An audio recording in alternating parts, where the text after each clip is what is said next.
Hello everyone, welcome to my channel. I'm Danisa and today I'll be showing you how I make my herbal smoke blend called Aphrodite Smoke. Aphrodite Smoke is a sensual herb blend that uplifts mood, boosts feminine confidence, and opens the heart to love and pleasure. First, I added in Damiana, a base herb. Damiana relaxes the body, enhances sensuality, and uplifts the mood with its earthy, slightly spicy aroma and warm, woody notes, making it an ideal, smooth-burning base for any herbal blend. Then I added in raspberry leaf, also a base herb. Raspberry leaf supports hormonal balance and feminine cycles, offering a light, dry, tea-like aroma.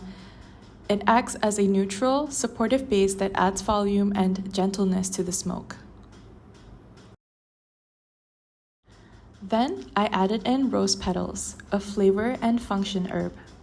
Rose softens the heart, calms emotional tension, and evokes feelings of love with its classic sweet floral fragrance.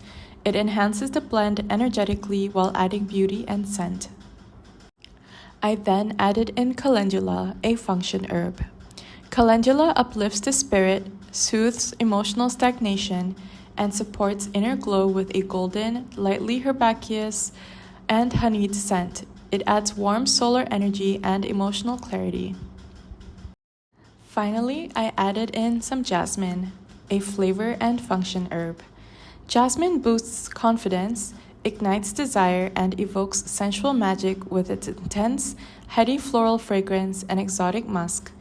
It acts as both a powerful energetic enhancer and a fragrant top note. So now I'm mixing everything together. Look how beautiful the colors are, and it smells amazing too.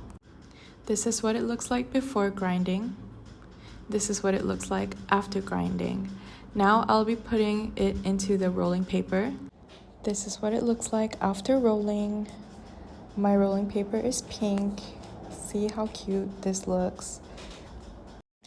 If you'd like to try this blend or if you'd like to support my business, go ahead and click the link in my bio or go to danisa.com to check out my items. I make a lot of other cute, girly pink products based on wellness and self-love. Thank you so much for watching, and I hope to see you in the next video. Bye bye!